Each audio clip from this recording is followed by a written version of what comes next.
This is the WJTS News. In tonight's news, the Du Bois County 4-H Fair is in full throttle. A man breaks into a local McDonald's. Carrie Schneider pays his usual visit to the Humane Society. Kurt Guxell will be in with sports, and for tonight's Inform, we're back at the Du Bois County 4-H Fair. All this and more coming up on 18 WJTS News.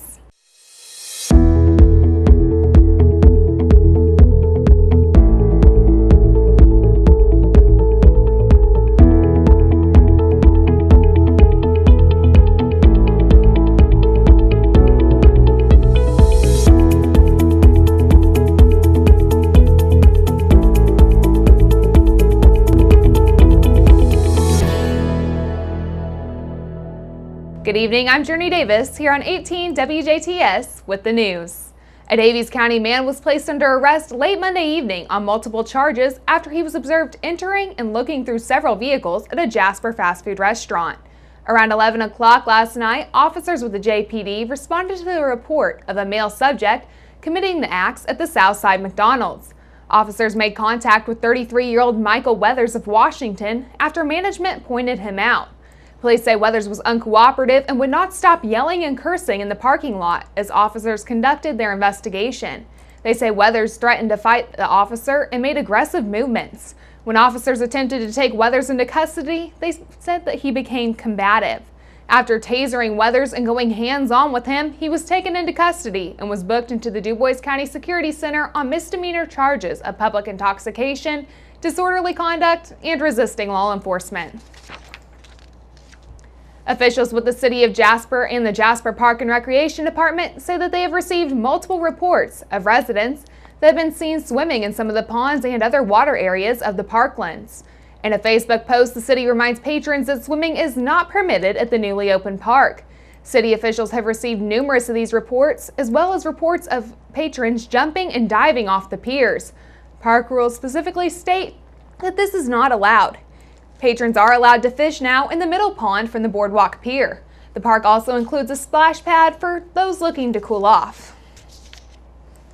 Matrix Integration, in partnership with the Jasper Chamber of Commerce, invites you to learn more about cybersecurity Thursday, July 26th at the Jasper Train Depot. During this free event, Chris Martin, a security solution architect, will share how cybersecurity is relevant to you, both in your business and personal life, how you can identify threats and what precautions you can take, and the potential impacts of a cybersecurity breach. You'll also take steps towards making informed decisions about your privacy and information security. The event will take place Thursday, July 26th from 11:30 to 1:30 p.m. at the Jasper Train Depot. Lunch will be provided. You can RSVP by this Friday, July 20th at chamber@jasperin.org or by calling 812-482-6866. Again, the RSVP date is this Friday, July 20th. Memorial Hospital's Wound Care Center in Huntingburg again earned the Joint Commission's Gold Seal of Approval for wound care certification. The Gold Seal of Approval is a symbol of quality that reflects an organization's commitment to providing safe and effective patient care. The Wound Care Center, located at 507 East 19th Street in Huntingburg, became the first in the state of Indiana to be awarded the Joint Commission's Gold Seal of Approval for wound care, with its original certification taking place in 2013. The Wound Care Center underwent a rigorous on-site review on November 16th of 2017. Joint Commission experts evaluated compliance with national disease-specific care standards as well as with wound-specific requirements. Clinical practice guidelines and performance measures were also assessed. Established in 2002 and awarded for a 2-year period, the Joint Commission's Disease-Specific Care Certification evaluates clinical programs across the continuum of care and addresses the 3 core areas, including compliance with consensus-based national standards, effective use of evidence-based clinical practice guidelines to manage and optimize care, and an organized approach to performance measurement and improvement activities. To schedule an appointment or for more information, you can please call the Wound Care Center at 812-683-1891. Authorities took a Washington man into custody late last week on a warrant for child molestation. 20-year-old Jacob Norrington was placed under arrest this past Friday. A probable cause affidavit says back in May, Norrington inappropriately touched a 3-year-old child. On May 24th, a detective with the Washington Police Department received a call from Lagodi Police about a man who reported his 3-year-old child had been inappropriately touched by a male subject in Washington. On May 25th, a forensic interview with the child was completed, and it was determined that Norrington had touched the child's private area one time at a home in Washington.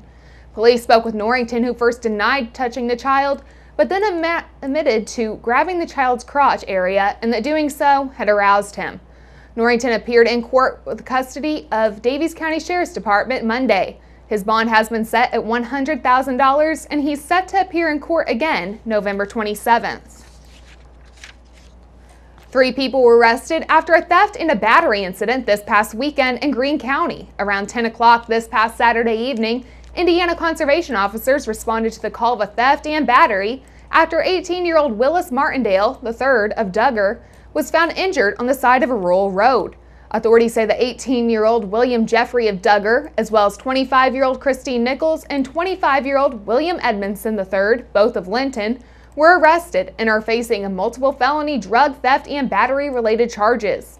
The investigation stemmed after a passerby found Martindale battered along County Road 400 South near Duggar. Martindale had sustained a broken nose, several bruises and lacerations to his face.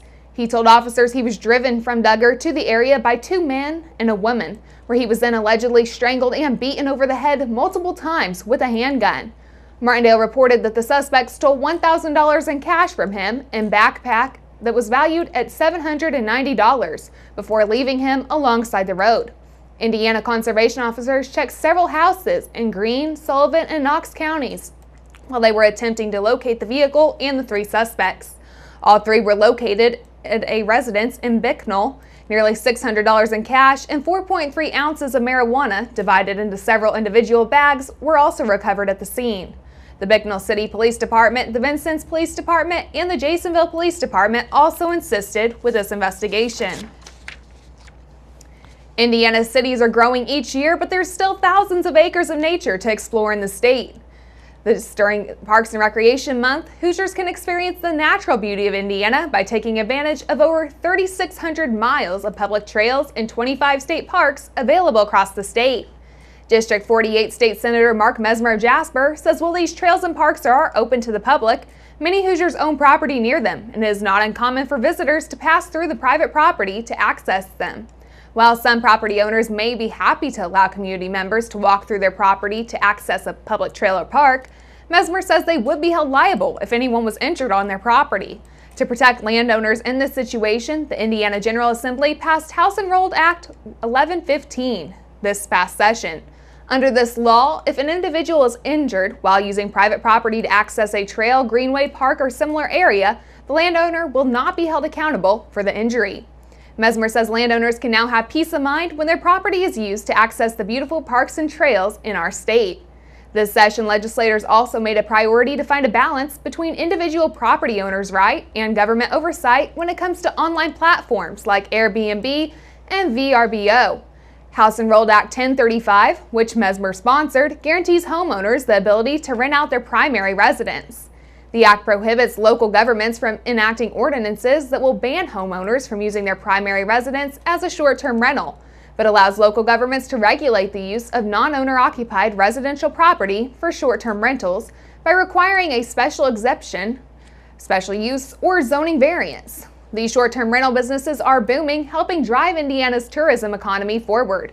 This law will help protect private property owners' rights when they choose to rent out their homes to others. Both of these laws went into effect at the beginning of the month, July 1st.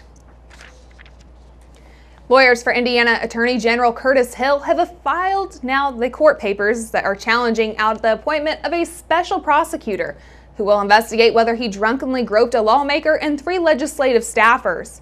Documents filed in Marion Superior Court in Indianapolis also challenged the authority of the state's Inspector General to build a case against him.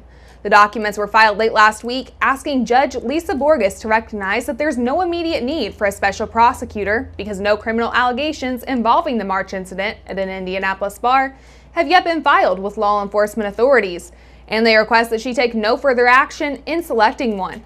Borges last week approved Marion County Prosecutor Terry Curry's request for a special prosecutor. However, one has not yet been appointed. That's been a look at your local news. Stay tuned, we have Carrie Schneider at the DuBois County Humane Society again this week. Then it's your local outlook and weather forecast, followed by DuBois County 4-H for Inform on 18 WJTS.